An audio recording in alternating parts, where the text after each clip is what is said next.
இந்த வீடியோ நான் ஏன் பண்ணுறேன் அப்படின்னு கேட்டிங்கன்னா, வாழ்க்கையில் எப்போல்லாம் நான் வந்து துவண்டு போய் கஷ்டப்பட்டுக்கிட்டு இருக்கிறேன், இந்த கஷ்டத்திலிருந்து மீண்டு வெளியே வரவே முடியாதா, மற்றவங்கள மாதிரி நானும் ஒரு இயல்பான வாழ்க்கை வாழ முடியாதா அப்படின்னு எப்போல்லாம் நான் வந்து நொந்து போய் சோர்ந்து போயிருக்கிறோம், அப்போல்லாம் இந்த வீடியோ எனக்கு ஹெல்ப் பண்ணணும் அப்படிங்கிறதுக்காக தான் அந்த வீடியோ நான் பண்ணுறேன். ஒருவேளை இந்த விஷயம் உங்களுக்கும் ஹெல்ப் பண்ணலாம். நீங்கள் வாழ்க்கையில் நிறைய அடிபட்டுக்கிட்டே இருக்கீங்க, தொடர்ந்து கஷ்டப்பட்டுக்கிட்டே இருக்கீங்க, உங்களுக்கும் வாழ்க்கையில் ஏதாவது நல்லது நடந்துராதா அப்படின்னு ஏங்கிட்டு இருக்கிறவங்களா இருந்தால் நிச்சயமாக இந்த விஷயம் உங்களுக்கு வாழ்க்கையில் மிகப்பெரிய ஒரு நம்பிக்கை கொடுக்கும். இந்த வீடியோ கண்டிப்பாக அந்த நம்பிக்கை உங்களுக்கு ஏற்படுத்தி கொடுக்கும். இதே மாதிரி எனக்கு நடந்த மாதிரியே விஷயம் உங்களுக்கும் வாழ்க்கையில் ஏதாவது ஒரு வகையில் நடந்து நீங்களும் எல்லோரும் மாதிரி ஒரு சராசரியான ஒரு நல்ல வாழ்க்கை வாழக்கூடிய ஒரு உத்வேகத்தை கண்டிப்பாக ஏற்படுத்தும் அப்படிங்கிறதுக்கு தான் இந்த வீடியோ நான் பண்ணுறேன். எனக்காக பண்ணுறேன், கூடவே அது உங்களுக்கும் ஹெல்ப் பண்ணும். குயில் சத்தம் கேட்குதுங்களா? என்னோடய வீடியோ தொடர்ந்து பார்க்குறவங்களுக்கு தெரியும், குயில் சத்தம் வந்து ஏன் கத்துது அப்படின்னு வந்து வீடியோ நிறைய பண்ணியிருப்பேன். நான் துவண்டு போய் வாழ்க்கையில் மீண்டு வர முடியாமல் நான் சோகத்தில் இருக்கிறப்போ எனக்கு யாரெல்லாம் எந்த மனுஷங்களும் ஹெல்ப் பண்ணாமல் ஆறுதல் சொல்கிறது கூட இருக்காத தனிமையில் நான் வந்து மனசுக்குள்ளே அழுதுகிட்டு வேதனைப்பட்டு இருக்கிறப்போ மனுஷங்களை தாண்டி இயற்கையாக அனுப்பிச்ச ஒரு விஷயந்தான் இந்த குயில். நான் எங்கெல்லாம் சோர்ந்து போயிருக்கிறனோ, அல்லது எனக்கு எப்போல்லாம் நல்லது நடக்குதோ, அல்லது எனக்கு எப்போல்லாம் நன்மை நடக்க போகுதோ அப்போல்லாம் வந்து இந்த குயில் சத்தம் கேட்கும். இந்த காடில் என்ன இருக்குது? இது வந்து ஒரு சாதாரண கரண்ட் பில்லுங்க. இந்த கரண்ட் பில்லு தான் நான் சொல்லக்கூடிய மிகப்பெரிய சீக்ரெட்டே இருக்குது. நான் வந்து சின்ன வயசில் வந்து பார்த்திங்கன்னா மண்ணெண்ணெய் விளக்குன்னு சொல்லுவாங்க இல்லையா, அரிக்கல் லைட்டில் தான் பழகியிருக்கேன். எங்களுக்கு நில வெளிச்சம் தான் எப்போவுமே. கரண்டெல்லாம் நாங்கள் பார்த்ததில்ல. தெருவிளக்கு கூட நான் குழந்தையாக இருக்கிறப்போ சின்ன வயசில் ஓடி ஆடி விளையாடுறப்போ தெருவிளக்கு கூட கிடையாது. அப்புறம் கொஞ்சம் சிறு வயசுலேயே கொஞ்சம் பெருசாக ஆனதுக்கப்புறம் தெருவிளக்கு வந்தது, அவ்வளோதான் நாங்கள் பார்த்த கரண்ட்டு. அதுக்கப்புறம் நான் 10th முடிச்சதுக்கப்புறம் சொந்தமாக நான் கடை வச்சு ஒரு ஆர்டிஸ்டாக ஆனதுக்கப்புறம் அந்த கடையில் டியூப்லைட் போட்டது தான் நான் யூஸ் பண்ண கரண்ட்டு. அதுக்கப்புறம் எங்கள் வீட்டில் கரண்ட் வந்துன்னு வைங்களேன். அதுக்கப்புறம் கல்யாணம் பண்ணதுக்கப்புறம் இப்போ வரைக்கும் நான் வந்து வாடகை வீட்டில் தான் இருக்கேன். இடையில ஒரே ஒரு தடவை மட்டும் பார்த்தீங்க அப்படின்னா, இப்போ 2-3 வருஷம் சொந்த வீட்டில் இருந்தேன். அப்போ கரண்ட் பில் நான் தான் கட்டிகிட்டு இருந்தேன். அது எங்கள் வீடு தான். அது இப்போ வீடு கட்டணும்னு வந்தோம், அது கட்ட முடியாமல் போயிட்டுருக்கு, அது வேறு கதை. இடையில வந்து வேறொரு பக்கம் இந்த ஃப்ரீ கரண்ட் யூஸ் பண்ணுவாங்க இல்லைங்களா, அப்படி ஒரு 10 மாதம் மட்டும் நான் கரண்ட் பில்லாமல் கட்டாமல் இருந்திருக்கேன். வாடகை வீட்டில் இருக்கிறவங்களுக்கு தெரியும், அதுலேயும் குறிப்பாக இந்த கஷ்டம். 2 வீடு 2 குடித்தனம் இருப்பாங்க, 2 குடும்பம் இருக்கும் ஒரே இதில். ஆனால் ஒரே ஒரு மீட்டர் தான் இருக்கும். அவங்களுக்கு வந்து கரண்ட் பில் கட்டுறப்போ ஏகப்பட்ட பிரச்சனை வரும். அது எத்தனை பேர் சந்திச்சிட்ருக்கீங்கன்னு தெரியல. அதே மாதிரி 4 வீடு இருந்தாலும் ஒரே மீட்டர் இருக்கக்கூடிய வீடுகள் கூட இருக்குது. ரொம்ப வசதியாக இருக்கிறவங்களுக்கு தனித்தனி மீட்டர் வச்சு கொடுத்துருப்பாங்க. நம்மளை மாதிரி கஷ்டப்படுறவங்களுக்கு ஒரே மீட்டர் தான் இருக்கும். 4 வீடு 2 வீடு அப்படி இருக்கும். நான் வந்து என்ன மாதிரியே நீங்களும் வந்து பண்ணியிருக்கீங்களா அப்படின்னு சொல்லுங்கள். நான் வந்து எப்போவுமே என்னுடைய கரண்ட்டை யூஸ் பண்ணுறதுக்கு அடுத்தவங்க வந்து என்னை கண்ட்ரோல் பண்ணக்கூடாதுன்னு நினைப்பேன். எப்போவுமே என்னுடைய நேரத்தையும் என்னுடைய வாழ்க்கையும் இன்னொருத்தர் கண்ட்ரோல் பண்ணுறதுக்கு நான் விட்டதே இல்லை. என்னுடைய நேரத்தை வந்து நான் யாருக்கும் அடுத்தவங்களுக்கு நானாக விருப்பப்பட்டு கொடுத்தா தான் இப்போ வரைக்கும் அப்படி தான் என்னுடைய வாழ்க்கையை நான் அமைச்சு வச்சுருக்கேன். அது வேறு கதை, அது விட்டுறலாம். இப்போ கரண்ட்டு வந்து நம்ம வந்து வாடகை வீட்டில் இருக்கிறப்போ ஒரே மீட்டர் 2 குடித்தனம் இருக்கிறப்போ வந்து பக்கத்தில் இருக்கிறவங்க வந்து நம்மக்கிட்ட நீ மிக்ஸி போடக்கூடாது, ஃபேன் வச்சுருக்கிற, நீ அதிகமாக கட்டு, நீ இப்படி தான் யூஸ் பண்ணணுன்னு என்னை கண்ட்ரோல் பண்ணக்கூடாது. அதனால் நான் எப்போவுமே என்ன பண்ணுவேன்னு கேட்டிங்க அப்படின்னா, நீங்கள் இந்த மாதிரி யூஸ் பண்ணிக்கிறீங்களான்னு சொல்லுங்கள். நான் எந்த மாதிரி ஒரே மீட்டர் இருக்கிற 2 குடித்தனம் இருக்கிற வீட்டுக்கு போனேன்னா பக்கத்தில் இருக்கிறவங்கள்ட்ட நான் சொல்லக்கூடிய ஒரு விஷயம் என்னென்னா, உங்களால் முடிஞ்சதை கட்டுங்க, மீதி நான் கட்டிக்கிறேன் அப்படின்னு சொல்லுவேன். அப்படி ஒரு விஷயம் தான் வந்து பார்த்திங்கன்னா ஒரு 10 வருஷத்துக்கு முன்னாடி அப்படி ஒரு வீட்டில் நான் இருக்கிறப்போ அந்த வீட்டில் கூடி இருக்கிறவங்க அந்த அம்மா என்ன சொல்லிட்டாங்க அப்படின்னா, அப்போ நாளைக்கு நீ வந்து என்ன சொல்லுவேன், வெளியே போய் அவங்க கொஞ்சம் தான் கட்டினாங்க, நான் நிறைய கட்டினேன்னு சொல்லுவேன் அப்படின்னு சொல்லி கேட்டாங்க. உண்மை தானே நம்ம சொல்ல முடியும். ஆமாம், அவங்க வந்து கம்மியாக கட்டினாங்க, நான் அதிகமாக கட்டினேன்னு தான் சொல்ல முடியும். ஆமாம் அப்படின்னு நான் சொன்னேன். அப்படிலாம் ஒத்துக்க முடியாது. நான் வந்து டெஸ்க்டாப் வச்சுருந்ததுனால வந்து அதிகமாக யூஸ் பண்ணுவாங்கிற மாதிரி அவங்களாம் ஒரு முடிவு பண்ணிக்கிறாங்க. நம்மளை பார்த்தா தோற்றத்தை பார்த்தா கொஞ்சம் கரண்ட் பில்லாம் அதிகமாக யூஸ் பண்ணுற மாதிரி இருக்குமோ என்னமோ அப்படி நினச்சிட்டு 3500 ரூபா அதிகபட்சம் நான் வந்து எனக்கு வந்திருக்கு. அதில் வந்து பார்த்திங்கன்னா அவங்க பாதியும் கட்டுறதுக்கு தயாராக இல்லை. ஆனால் உங்களுக்கு கொடுக்குறது கொடுங்க, நான் மீதி நான் கட்டிக்கிறேன்னு சொன்னாலும் அதுலேயும் வந்து பார்த்திங்கன்னா அவங்களுக்கு ஒரு என்ன சொல்கிறது, இல்லை நீ போய் மற்றவங்கள்ட்ட சொல்லுவேன் அப்படின்னு சொல்லி இப்போ தான் நான் சொல்கிறேன். அவங்க எப்படி சொல்லிட்டாங்கன்னா கடைசியில் 30% அவங்களும் 70% நானும் கட்டுற மாதிரி வச்சுட்டாங்க. கிட்டத்தட்ட வந்து ஒரு 3500 ரூபா வரப்போ 2400 என்னமோ சரியாக எனக்கு ஞாபகம் இல்லை. அந்த 70% அப்படிங்கிறப்போ நான் வந்து அதிகமாக கட்டினேன், அவங்க வந்து 30% தான் கட்டினாங்க. அப்புறம் அதே வீட்டில் தனித்தனி மீட்டர் வைக்கிறப்போ தான் தெரிஞ்சுது நான் எவ்வளோ கம்மியாக யூஸ் பண்ணுறேன் அப்படின்னு. ஏன் அப்படி நான் சொல்கிறேன் அப்படின்னு கேட்டிங்கன்னா, கேபிள் கனெக்ஷன் வந்து வர்றப்போ எனக்கு தெரிஞ்ச பசங்க வந்து எங்கள் வீட்டில் வைக்கிறப்போ அந்த மீட்டர் பாக்ஸ் வச்சுட்டாங்க. அதுக்கு அந்த அம்மா தான் அந்த 70% நான் கட்டுறது 30% அவங்க கட்டுற மாதிரி சொன்னாங்க. பார்த்தீங்களா, அவங்க வந்து என்கிட்ட சொன்னாங்க, என்ன கேட்காம எப்படி நீங்கள் வந்து இந்த மீட்டர் வைக்கலாம் அப்படின்ட்டு. என் வீட்டில் வைக்கிறதுக்கு உங்கள்கிட்ட நான் ஏன் கேட்கணும் அப்படின்னு நான் சொன்னேன். ஏன்னா அப்போ அவங்க வந்து என்னென்னா, அவங்க என் வீட்டில் நான் யூஸ் பண்ணுற கரண்ட்டுக்கு அவங்க கண்ட்ரோல் பண்ணுறதுக்கு நான் எப்போவுமே விட்டதில்லை. இப்போவும் சொல்கிறேன், நான் வந்து யாரையும் ஏமாத்தினதில்லை, நான் ஏமாந்து போயிருக்கேன். அதே மாதிரி எப்போவுமே அடுத்தவங்களுடைய சுமையை நான் சுமந்துருக்கிறேனே தவிர என்னுடைய சுமையை நான் யாரும் சுமக்க விட்டதில்லை. இப்போ கரண்ட் பில்லே வந்து பார்த்தீங்க அப்படின்னா என்னுடைய அமௌண்ட்டு தான் வந்து அவங்களுக்கு நான் போட்டு கட்டியிருக்கிற மாதிரி இருக்குமே தவிர அவங்களுக்கு போட்டு கட்டின மாதிரி நான் என்னைக்கே இருக்கவே இருக்காது. ஏன்னா நம்ம வந்து இது கணிக்க முடியாது. ஒரு வீட்டுக்கு வந்து ரெண்டு குடித்தன இருக்கிற ஒரு வீட்டுக்கு ஒரே மீட்டர் இருக்குது அப்படின்னா அதை வந்து குறிப்பிட்டு கரெக்டாக சொல்லவே முடியாது. வேணால் பேலன்ஸ் பண்ணி யாரோ முன்ன பண்ண ஆளுக்கு பதிய கட்டிட்டு போயிடலாம் அப்படின்னு வேணால் சொல்லலாம். அந்த பெருந்தன்மை இன்ன வரைக்கும் நான் வாடகை வீட்டில் இருக்கிறப்போ யாருக்குமே இருந்ததில்லை. அப்படி இருக்கிறதுக்கும் அவங்க சொல்கிறதுக்கும் முன்னாடியே நான் சொல்லிடுவேன், உங்களால் முடிஞ்சது கொடுங்க, இதுக்கு முன்னாடி நீங்கள் எவ்வளோ கட்டிகிட்டு இருக்கீங்களோ அதை மட்டும் கொடுங்க, நான் கட்டிக்கிறேன் அப்படின்னு தான் சொல்லுவேன். எவ்வளோ அதிகமாக வந்தாலும் நான் கொடுத்துருவேன். ஏன்னா நான் என் டியூப் லைட்டுக்கும் என்னுடைய மிக்சிக்கும் என்னுடைய ஃபேனுக்கும் அவங்க கட்டுறதா ஃபீல் பண்ண விடவே மாட்டேன். இப்போ இந்த வீட்டுக்கு வந்து கிட்டத்தட்ட 1 வருஷம் ஆயிடுச்சு.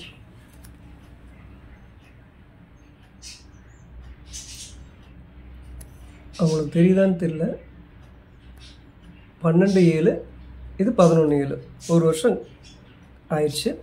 இந்த வீட்டுக்கு வர்றப்போ நான் வந்து இங்கேயும் வந்து 2 பேர் இருக்கிற மாதிரி தான், ஒரே மீட்டர் தான். அப்போ இதுக்கு முன்னாடி இருக்கிறவங்ககிட்ட வந்து நான் கேட்டிருந்தேன் இந்த மாதிரி கரண்ட் பில்லுக்கு. ஏன்னா நான் முன்னாடியே எல்லாமே வந்து அட்வான்ஸாக நான் முந்திக்குவேன். என்னுடைய சுமையை அடுத்தவங்களை சுமக்க இன்றைக்கி வரைக்கும் நான் விட்டதே இல்லை. என்னுடைய குடும்பத்தில் இப்போ நான் வந்து உடம்பு இல்லாமல் இருந்ததுக்கப்புறம் என்னுடைய கஷ்டத்தை என்னுடைய ஒய்ஃபு என் குழந்தைங்க சுமக்கிறாங்களே தவிர எங்கள் குடும்பத்தை தவிர மற்ற யாரையும் சுமக்க இப்போ வரைக்கும் விட்டதில்லை. அதே மாதிரி நான் யாரையும் இன்ன வரைக்கும் ஏமாத்தினதே இல்லை. நான் வேணா ஏமாந்துருக்கேன். இப்போ இந்த வீட்டுக்கு நான் வந்த உடனே அவங்ககிட்ட வந்து நான் கேட்டது, அதிகபட்சமாக நீங்கள் எவ்வளோ கரண்ட் பில் கட்டியிருப்பீங்க அப்படின்னு. 150 ரூபாயிலிருந்து 200 ரூபா வரைக்கும் கட்டியிருக்கேன் அப்படிங்கிற மாதிரி அவங்க சொன்னாங்க. ஓகே, நீங்கள் 200 ரூபா மட்டும் கட்டுங்க, மீதி எவ்வளோ வந்தாலும் நான் கட்டிக்கிறேன் அப்படின்னு சொல்லி அவங்ககிட்ட சொல்லியிருந்தேன். அவங்களும் சரிட்டாங்க. ஏன்னா ஒரு கரண்ட் பில்லுக்காக நான் வந்து எங்கேயுமே பிரச்சனையோ சண்டையோ போடுறதுக்கு எனக்கு விருப்பம் இல்லை. அதை விட என்னே வந்து கரண்ட்டு விஷயத்தில் வந்து நீ ஃபேனு மிக்சி போடாத அப்படின்னோ நீ இப்படி தான் யூஸ் பண்ணணுன்னு என்னை கண்ட்ரோல் பண்ணுறதுக்கு நான் விட்டதே இல்லை. ஏன்னா நான் முன்கூட்டியே எல்லாத்தையும் நான் அட்வான்ஸாக அதிகமாக கட்ட ஆரம்பிச்சிருவேன்.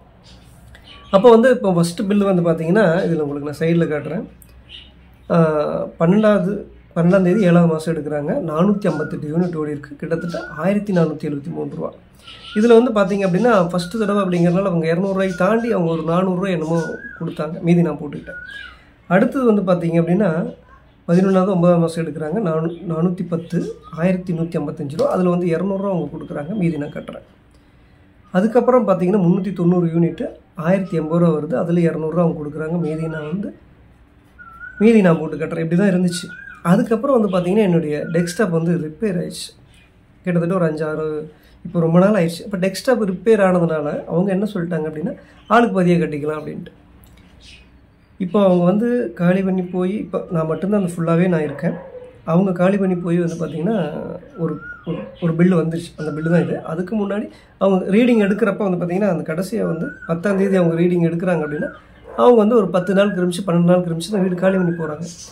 ரீடிங் எடுத்ததுக்கப்புறம் அந்த 10 நாள் ஓடி இருக்கும் பார்த்தீங்களா, அதுதான் இந்த 145 யூனிட். 101 ரூபா நான் கட்டுறேன், 101 ரூபா நான் கட்டுறேன் அப்படின்னா 145 யூனிட் ஓடி இருக்குது. இப்போ சுத்தமாகவே வந்து பார்த்திங்கன்னா அப்போ வந்து அவங்க 10 நாளைக்கு எரிச்சதுக்கும் சேர்த்து தான் வந்திருக்கும். அதில் தான் 145 யூனிட். இப்போது ஃபுல்லாகவே நான் தான் யூஸ் பண்ணுறேன். 90 யூனிட் தான் வந்திருக்கு. நான் கரண்ட் பில் கட்ட வேண்டியதில்லை. ஏன்னா 100 யூனிட்டுக்கு கீழே வந்துருச்சு அப்படின்னா கட்ட வேண்டியதில்லை அப்படிங்கிறத. என்னுடைய வாழ்க்கையிலேயே இப்படி ஒரு விஷயம் நடக்குமா அப்படிங்கிறத நான் நினச்சி கூட பார்த்ததில்லை. அதுக்குண்டான ஒரு ப்ரூஃப் தான் இது. இப்போ நம்ம வந்து ஏன் இந்த விஷயத்தை உங்களோட நான் பகிர்ந்துக்கிறேன் அப்படின்னா, நான் வந்து அதிகமாக கட்டினதுக்காக அதை சொல்லி பெருமைப்பட்டுக்கிறதுக்கோ அல்லது வேறு எந்த காரணத்துக்கோ கிடையாது. என்னுடைய விஷயத்தை யாரும் கண்ட்ரோல் பண்ணுறதுக்கு விட்டதில்லை. என்னுடைய நேரத்தை மற்றவங்க கண்ட்ரோல் பண்ணுறதுக்கு விட்டதில்லை. என்னுடைய கரண்ட் பில் விஷயத்தில் என்னுடைய ஃபேனோ வீட்டில் நான் யூஸ் பண்ண எந்த ஒரு விஷயத்தையும் மற்றவங்க கண்ட்ரோல் பண்ணுறதுக்கு நான் விட்டதில்லை. அதை சொல்கிறதுக்கு தான். மற்றபடி அதனால் நான் எப்போவுமே இன்றைக்கி வரைக்கும் கரண்ட் பில்லில் என்னுடைய சுமையை யாரும் சுமக்க விட்டதில்லை. அடுத்தவங்களுடைய சுமையை நான் வேணால் சுமந்திருக்கிறேன்னு சொல்லலாம். இந்த விஷயத்தை நான் ஏன் உங்களுக்கு ப்ரூஃபாக காட்டுறேன் அப்படின்னா, இது ஒரு சாதாரணமாக எனக்கு வந்து கரண்ட் பில்லாக இருக்கலாம். ஆனால் நான் நினச்சே பார்த்ததில்லை வாழ்க்கையில். கிட்டத்தட்ட ஒரு 20-22 வருஷமாக நான் வந்து வாடகை வீட்டில் இருக்கேன். கரண்ட் பில் கட்டாமல் நான் இருந்ததே இல்லை. அதான் நான் சொன்னேன் இல்லைங்கன்னா, ஒரு 10 மாதம் மட்டும் இலவச கரண்டில் இருக்கிற ஒரு வீட்டில் இருக்கிற மாதிரி இருந்தது, அவ்வளோதான். மற்ற எப்போவுமே வந்து அதிகபட்சமாக கரண்ட் பில் கட்டியிருப்பேன். இப்போ 100 ரூபா கட்டினதே எனக்கு போன தடவை கட்டினதே வந்து பார்த்திங்கன்னா இதில் இருக்கிறது 100 ரூபா கட்டினதே எனக்கு வந்து அதிசயம் தான். ஏன்னா அவ்வளோ கம்மியாக நான் கட்டினதில்லை. 2500 ரூபா இப்போவே பார்த்திங்கன்னா இதுலேயே 1000 ரூபா அந்த மாதிரி கட்டிகிட்டு இருந்தேன். இதுக்கு முன்னாடி இருந்தவங்க அவங்களும் வந்து பார்த்திங்கன்னா ஏகப்பட்ட டூல்ஸ் வச்சுருந்தாங்க, ஏர் கூலரே வச்சுருந்தாங்க. ஆனால் அவங்க வந்து பார்த்திங்கன்னா எங்கிட்ட 30% தான் கொடுப்பேங்கிற மாதிரி அவங்க சொன்னாங்க. நான் அவங்க எவ்வளோ கொடுத்துருந்தாலும் கொடுக்குறது கொடுங்க, நான் மீதி கட்டிக்கிறதுன்னு சொன்னேன். அதுவும் கூட அவங்களுக்கு கொஞ்சம் இழுக்கா, நான் கொஞ்சம் நான் வேலையை வந்து நான் தான் எல்லாமே கட்டினேன், எல்லாமே இது கட்டுறேன், அவங்க எவ்வளோ கட்டினாங்களோ மீதி நான் கட்டினேன் அப்படின்னு தான் சொல்ல போகிறேன். இப்போ வந்து இவங்க இப்போ நான் இந்த வீட்டில் இருக்கிறப்ப 200 ரூபா கட்டிகிட்டு இருந்தாங்க ஒரு 2-3 மாதம். அதுக்கப்புறம் ஆளுக்கு பதிவு வந்தது. அந்த ஆளுக்கு பதிவு வர்ற பார்த்திங்கன்னா 626 ரூபா 692 ரூபா இந்த 2 பில்லும் மட்டும் அவங்க ஆளுக்கு பதிவு கிட்டத்தட்ட 350 தான் கட்டினாங்க.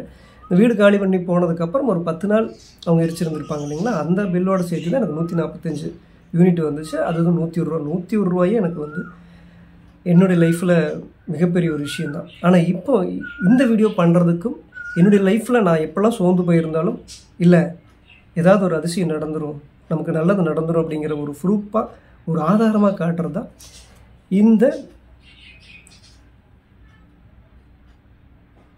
0 கரண்ட் பில்லே கட்டாமல் இருக்கிற ஒரு நிகழ்வு.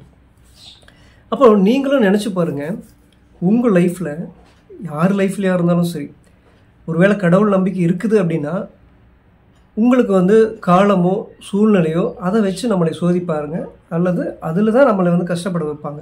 அதே காலமும் சூழ்நிலையும் நம்மளை வந்து ஒரு பக்கம் கை கொடுத்து தூக்கிட்டே இருக்கும். அது நம்மளை வந்து பெனிஃபிட் ஆகும். அதாவது நம்ம வந்து ஒரு விஷயத்துக்கு தகுதி ஆகணும். அதாவது இப்போ நீங்கள் வந்து உங்களுக்கு கடவுள் வந்து கார் கொடுக்குறாரு அப்படின்னா நீங்கள் கார் ஓட்ட பழகி இருக்கணும், அந்த வயசு இருக்கணும், லைசன்ஸ் எடுக்கக்கூடிய அந்த வயசு இருக்கணும், கார் ஓட்டக்கூடிய தகுதி அந்த பயிற்சி நீங்கள் எடுத்திருந்தீங்க அப்படின்னா தான் கடவுள் வந்து கார் கொடுப்பார். ஆல்ரெடி கார் உங்களுக்கு புக் பண்ணியிருந்தாலும்.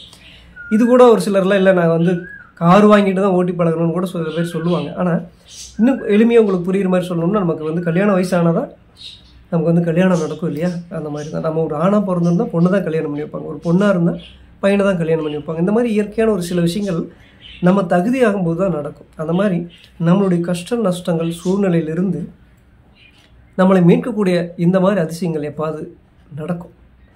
அதை நான் வந்து உணர்றதுக்காக தான் இந்த வீடியோ பண்ணுறேன். உங்களுக்கும் அதுதான். நீங்கள் எவ்வளோ பெரிய கஷ்டத்தில் இருந்தாலும் சரி, ஒரு சூழ்நிலை வந்து உங்களை திருப்பி கஷ்டத்தில் உங்களை ஆழ்த்தி, என்னடா நமக்கு மட்டும் வாழ்க்கையில் இப்படியே கஷ்டம் நடந்துக்கிட்டே இருக்குது அப்படின்னு நீங்கள் நினச்சிங்கனாலும், எந்த சூழ்நிலை உங்களை கஷ்டப்படுத்திகிட்டே இருக்குதோ அந்த சூழ்நிலை தான் உங்களை மீட்டு ஒரு நல்ல நிலைமைக்கு கொண்டுட்டு வரும்.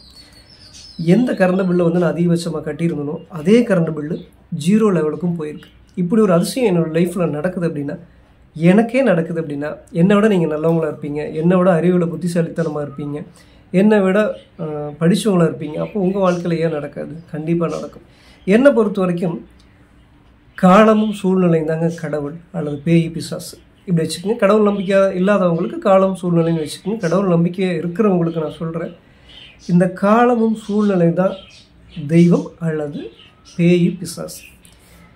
நான் தைரியமாக இந்த மாதிரி விஷயங்கள்லாம் வந்து நான் ஹேண்டில் பண்ணிகிட்டு இருக்கேன் அப்படின்னா, இந்த ஒரு அதிசயம் கூட நடந்திருக்குது அப்படின்னா, நான் வந்து எந்த தப்புமே பண்ணாமல் இருந்தாலும் கூட இந்த கஷ்டமும் சூழ்நிலையும் என்னை கொண்டு போய் பயங்கரமாக குழியில் தள்ளி கஷ்டப்பட வச்சுருக்கு. நான் எவ்வளோ நல்லவனாக இருந்தாலும் சரி, எவ்வளோ நல்லதை நினச்சிக்கிட்டே இருந்திருந்தாலும் சரி, அந்த நன்மை நோக்கி நான் போகிறப்போலாம் என்னை வந்து கஷ்டமும் சூழ்நிலையும் கொண்டு போய் என்னை கஷ்டத்துலேயே கெட்ட பேர் உண்டாக்கி இருக்குது, கஷ்டப்பட வச்சுருக்குது, இப்போ வரைக்கும் வச்சுக்கிட்டு இருக்கு. எனக்கு என்ன நம்பிக்கைன்னா, என் மனசுக்கு தெரியும் நான் வந்து எந்த தப்பும் பண்ணலை. அதே மாதிரி நான் நல்லதாக நினச்சேன். ஆனாலும் இந்த கஷ்டமும் சூழ்நிலையும் என்னை வந்து கஷ்டத்துக்குள்ளே கொண்டு சிக்க வைக்குது அப்படின்னா, அதே கஷ்டமும் அதே சூழ்நிலையும் என்னை மீட்கும் அப்படிங்கிற நம்பிக்கை தான். ஏன்னா நான் வந்து நல்லதான் நினச்சிருக்கேன், ஆனாலும் கூட என்னை கஷ்டத்தில் தள்ளுது அப்படின்னா அதுக்கு பொறுப்பு அந்த சூழ்நிலை தான். அது மூலிமா ஏதாவது எனக்கு கற்றுக் கொடுக்கலாம், நான் ஏதாவது கற்றுக்கிறதுக்கு அது என்னை வந்து பயிற்சி பண்ணலாம் அப்படின்னு தான் நான் எடுத்துக்குவேனே தவிர, என்னுடைய மனசு வந்து நல்லதை நினைக்கிறப்போ அது என்னை கஷ்டத்தில் தள்ளுறப்போ இந்த கஷ்டமும் சூழ்நிலையும் என்னை எவ்வளோ கஷ்டப்படுத்தினாலும் இந்த கஷ்டத்திலிருந்து மீட்கக்கூடிய ஒரே ஒரு ஆயுதம், ஒரே ஒரு விஷயம் இந்த கஷ்டமும் சூழ்நிலையும் தான். அந்த கஷ்டமும் சூழ்நிலை என்னை வந்து கரை சேர்க்கும் அப்படிங்கிற நம்பிக்கை எனக்கு எப்பவுமே உண்டு. அதுதான் இது, அதுக்குண்டான ப்ரூஃப் தான் இதுவும். அதே மாதிரி என்னை விட நீங்கள் லைஃப்பில் நிச்சயமாக நல்லவங்களாக இருப்பீங்க, என்னை விட புத்திசாலியாக இருப்பீங்க. எனக்கே சில சூழ்நிலைகள் கஷ்டத்தை கொடுத்துருந்தாலும் அதிலிருந்து மீட்குது அப்படின்னா நிச்சயமாக உங்களை மீட்கும் இல்லையா? அதனால் எனக்கு வந்து கரண்ட் பில்லு வந்து 2500 அதிகபட்சம் நான் கட்டியிருக்கேன். 3000 வரைக்கும் கரண்ட் பில்லு வந்திருந்தாலும் இப்போ வரைக்கும் இந்த அட்டையிலே வந்து பார்த்திங்கன்னா 1000, 800 அப்படியெல்லாம் நான் கட்டியிருந்தாலும் கூட 0 லெவல்லே வந்திருக்கு இல்லையா? இதே தானே நான் யூஸ் பண்ணிகிட்டு இருந்திருக்கேன், இப்படி தானே இருந்திருக்கேன், என்னுடைய லைஃப் ஸ்டைலோட தானே. ஆனால் அதிகபட்சமாக நான் கட்டியிருக்கேன் இல்லையா? அப்போது நான் கட்டுனது நம்ம கஷ்டத்தில் வந்து நம்ம எவ்வளோ காசு பணம் போட்டிருந்தாலும் அது நம்ம வந்து காசு பணம் மற்றவங்களுக்கு கொடுக்காமல் இருந்திருந்தாலும் சரி, கொடுத்துருந்தாலும் சரி, நம்ம படுற கஷ்டத்தை வாழ்க்கையில் மாற்ற முடியாது. நம்ம கஷ்டப்பட்டு தான் ஆகும், அது எனக்கு தெரியும். அதனாலேயே வந்து நான் வந்து அதிகபட்சமாக வந்து நான் கட்டிடுவேன், கொடுத்துருவேன். எங்கேனாலும் காசு விஷயத்தில் வந்து நான் வந்து கொஞ்சம் மேலே தான் இருப்பேன். செலவு பண்ணுறதா இருந்தாலும் சரி, கொடுக்குறதா இருந்தாலும் சரி, தாராளமாக கொடுத்துருவேன், தாராளமாக செலவு பண்ணிடுவேன். ஏன்னா என்னுடைய கஷ்டம் நான் செலவு பண்ணாமல் மிச்சம் பண்ணி வச்சுருந்தாலும் வரத்தான் போகுது, மற்றவங்களுக்கு நான் கொடுத்து ஹெல்ப் பண்ணாலும் வரத்தான் போகுது. அப்போ நான் கொடுத்துட்டே போயிடலாமே. அப்படி தான் என்னுடைய லைஃப்பில் நான் வந்து இதெல்லாம் நானே என்னுடைய சூழ்நிலையை பார்த்து நான் கற்றுக்கிட்டது, புரிஞ்சுக்கிட்டது. அப்போ உங்கள் லைஃப்லேயும் உங்களுடைய சூழ்நிலையோ உங்களுடைய வாழ்க்கையோ உங்களை வந்து ரொம்ப திருப்பி திருப்பி கஷ்டத்திலேயே உங்களை உட்கார வச்சுருக்குது அப்படின்னா ஏதோ ஒன்று உங்களுக்கு சொல்லிக் கொடுக்குது அப்படின்னு மட்டும் புரிஞ்சுக்குங்க. அதை என்ன சொல்லிக் கொடுக்குதுங்கிற விஷயத்தை நீங்கள் புரிஞ்சுக்கிட்டிங்கன்னா உங்களை கஷ்டத்தில் திருப்பி திருப்பி கஷ்டப்படுத்திக்கிட்டே இருக்கிற அந்த சூழ்நிலை தான் உங்களை மீட்டு ஒரு நல்ல நிலைமைக்கு கொண்டுட்டு வரும். இந்த ஒரு விஷயத்தை நீங்கள் புரிஞ்சுக்கணும் அப்படிங்கிறது தான் இது. எனக்கும் லைஃப்பில் நான் எப்போல்லாம் சோர்ந்து போயிருந்தாலும் இந்த 0 கரண்ட் பில் விஷயம் என்றைக்காவது ஒரு நாளைக்கு நடந்துச்சு இல்லையா? அப்போ என்றைக்காவது ஒரு நாளைக்கு நானும் நல்லா இருப்பேன் இல்லையா அப்படிங்கிற நம்பிக்கையை எனக்கு கொடுத்துருக்குது. அதை நான் புரிஞ்சுக்கணும் அப்படிங்கிறதுக்காக இந்த வீடியோ பண்ணுறேன். உங்களுக்கும் இந்த வீடியோ பயனுள்ளதாக இருக்கும்னு நம்புகிறேன். அடுத்த வீடியோவில் சந்திக்கிறேன். நன்றி, வணக்கம்.